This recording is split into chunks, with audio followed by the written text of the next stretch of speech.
अब ये इस वक्त जो हम सूरत-ए-हाल देख रहे हैं, मोनिस अलवी का रिएक्शन, मोहतसिब का फैसला सामने है और उसके बावजूद वो वकीलों पर लाखों रुपए खर्च करके अभी भी अपने ओहदे पर बैठे हुए हैं। एक मखसूस ग्रुप उन्हीं को उस ओहदे पर बिठाए रखना चाहता है। पिछले 7 साल की कारकर्दगी सबके सामने है, क्या कहिएगा इस पर? बिस्मिल्लाहिर्रहमानिर्रहीम। बहुत शुक्रिया अरबाब, आपने मुझे मौका दिया बात करने का। अच्छा, मैं बात वहीं से शुरू करूंगा जहां से आपने कुछ इंट्रोडक्शन बताया था कि के इलेक्ट्रिक की यानी निष्कारी हुए गुज़िश्ता यानी 2005 से लेके 2025 में हम खड़े, 20 साल का तवील अरसा गुजर गया।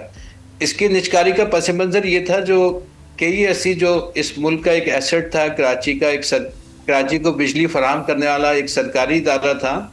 उसको जो निष्कारी की जा रही या उसको फ़रोग़ किया जा रहा था, उसकी बुनियाद ये थी कि जब हम इसकी निष्कारी कर देंगे तो प्राइवेट कंपनी इसकी जनरेशन के अंदर खुद कफील हो जाएगी, सेल्फ सफिशिएंट हो जाएगी और कराची की जितनी भी बिजली की ज़रूरियात है वो उसको पूरा करेगी।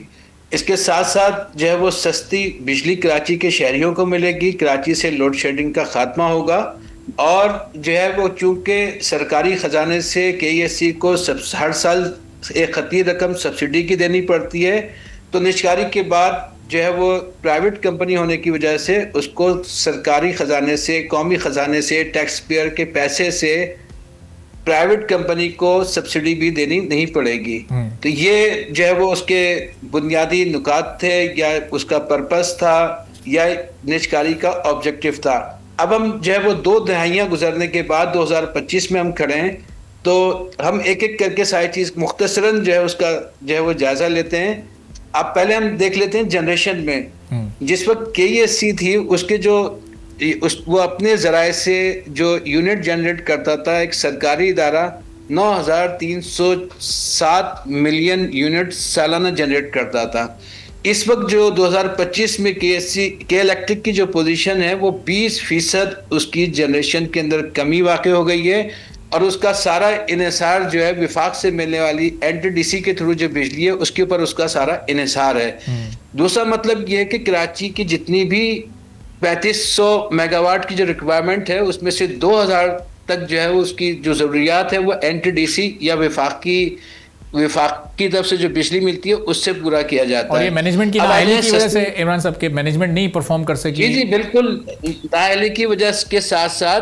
जो निष्कारी के वक्त वादे किए गए थे कि $361 मिलियन की जो है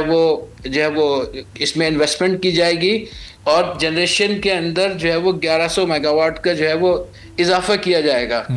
तो जो नेपरा की रिपोर्टें खुद बताती हैं कि उस यानी 2012 तक भी इन्होंने जो है वो जनरेशन के अंदर नेट 350 मेगावाट का सिर्फ इजाफा कर सके। तो जाहिर है कि इन्होंने जो है वो जनरेशन के अंदर जो इन्वेस्टमेंट करनी थी वो उन्होंने इन्वेस्टमेंट नहीं की, जिसकी वजह से जो है ये उसके अंदर जो है वो पीछे रह गए और जो है ये दानिस्ता इन्होंने ये काम सारे किए हैं। अच्छा, इसके बाद हम आ जाते हैं कि बिजली की कॉस्ट की बात कर लें कि एक था ये कि सस्ती बिजली, चूँकि ये प्राइवेट इदारा होगा, या एफिशिएंट तरीके से जो है वो यूटिलाइज रिसोर्स करते हुए सस्ती बिजली कराची को फराहम करेगा।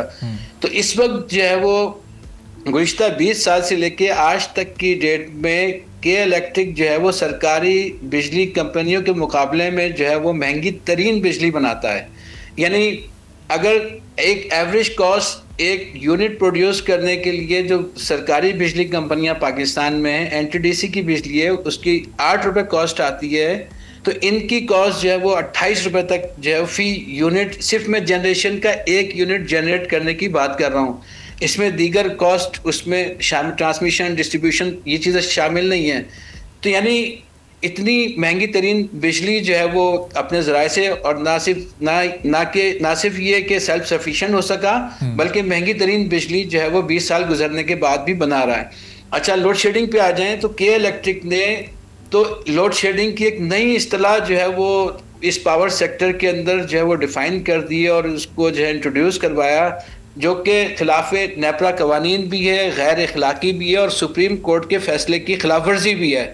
दूसरा मतलब इसका ये है कि यानी नेपरा के मुताबिक जो है वो जो नेपरा एक्ट है या जो उसके कवानीन है उसके मुताबिक लोड शेडिंग सिर्फ 2 वजूहात की बना पे हो सकती है। कि जब जो है वो जनरेशन कम हो, उसकी जो है वो डिमांड ज़्यादा हो और उसको सप्लाई कम हो, यानी बिजली की डिमांड और सप्लाई में गैप हो। यानी जब बिजली कम होगी तो आप किस तरह से सप्लाई कर सकेंगे। लेकिन आप सबको पता है कि इस वक्त तो जो है वो एक्सेस जो है वो बिजली की जनरेशन है, पे और टेक के मुआहदे किए हुए हैं, जिसकी वजह से बिजली जो है इस्तेमाल हो या ना हो, बिजली बने या ना बने, जो है उसके पैसे जो है वो कैपेसिटी चार्जेस की सूरत में दिए जाते हैं। सही। तो इसके लोड शेडिंग की तो कोई जवाब मौजूद नहीं है। दूसरा, उनका जो कानून है वो ये कहता है कि अगर कहीं पे मेंटेनेंस शटडाउन लिया जाए तो उस वक्त आप लोड शेडिंग कर सकते हैं। अच्छा, इसमें अहम तरीन बात यह है कि लोड शेडिंग भी NTDC की इजाज़त के बगैर नहीं कर सकते। अगर सप्लाई और डिमांड का भी गैप है तो वो आपको बताएंगे कि किस तरीके से और किस तरह से यूनिफॉर्म जो है वो लोड शेडिंग करना चाहिए आपको। लेकिन के इलेक्ट्रिक ने जो है एक नई इस्तेलाह निकाली, वो ये कहते हैं कि अगर किसी इलाके में एक फीडर पे मौजूद चंद लोग बिजली का बिल अदा न करें या जो है वो बिजली चोरी में मुलव्वस हों, उसकी इज्तिमाई तौर पे कलेक्टिव पनिशमेंट उस फीडर पे हज़ारों सार्फिन जो हैं जो वक्त पर बिजली का बिल अदा करते हैं, उनको घंटों लोड शेडिंग का सामना करना पड़ता है। और फिर उसके बाद ओवर बिलिंग भी होती है उन पर, वो जो नुकसान है वो भी तो उन्हीं से पूरा किया जाता है फिर। जी, और फिर अब जो है वो जिस तरह से बिल्कुल आपने सही निशानदेही की है कि अभी जिस तरह से नेपरा के अंदर एक इन्होंने जाली और बोगस किस्म के क्लेम किए थे, जिसमें इन्होंने ये कहा था कि 2013 से लेके 2017 तक जो है वो लोगों ने हमें बिल की अदायगी नहीं की, लिहाजा ये 70 अरब रुपए हमें उन सार्फिन से दिलवाए जाएं जो वक्त पर बिल अदा करते हैं। जमात इस्लामी ने जो है इसकी भरपूर मुखालफत की थी, बल्कि सबूत के तौर पर नाज़िमाबाद IBC के 19 जाली और बोगस बिल पेश किए थे, जिसमें उस 19 बिल की मालियत जो थी वो थी 71 करोड़ रुपए। अच्छा, उसमें जब हमने उसके अंदर जो बिल पेश किया उसमें ये था कि जिसका सैंक्शन लोड 1 किलोवाट था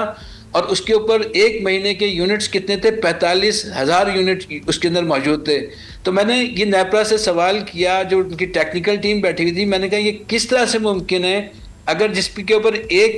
किलोवाट सैंक्शन लोड हो, उसके ऊपर 45,000 या 25,000 यूनिट्स एक महीने में किस तरह से बन सकते हैं। अगर हम फर्ज भी कर लेते हैं कि 1 किलो सैंक्शन वाट जो है 1 किलोवाट कंटिन्यूस 24/7 30 डेज तक भी इस्तेमाल हुआ तो 720 यूनिट से ज़्यादा नहीं बन सकते। तो उस पर जो है वो नेपरा के उस वक्त जो मेंबर थे शेख साहब, उन्होंने कहा कि भाई इस पर फौरी तौर पे जो है वो इंक्वायरी की जाए और इसको चेक किया जाए। अच्छा, इसी तरह हमने दूसरा बिल पेश किया जिसके अंदर जो है वो ये बात थी कि एक आखिरी मरतबा उस कंज्यूमर ने 2005 में पेमेंट की थी, एक दूसरा कंज्यूमर था उसने आखिरी मरतबा 2008 के अंदर पेमेंट की थी, लेकिन उसकी जो है वो मुस्तकिल आज तक बिलिंग जारी है। जबकि नेपरा का कानून ये कहता है कि अगर कोई कंज्यूमर बिल की अदायगी मुस्तकिल 3 महीने तक ना करे तो ना सिर्फ उसकी बिजली डिस्कनेक्ट होगी, बल्कि जितना भी जो उसका जो है वो मीटर और उसका जो सप्लाई केबल है वो सब भी रिमूव कर दिया जाएगा और उसको उस वक्त तक जो है वो रिकनेक्ट नहीं किया जाएगा तो जब तक वो अपने वाजिबात अदा ना कर दे। सब्सक्राइब करें और बेल दबाएं ताकि कोई खबर रह न जाए।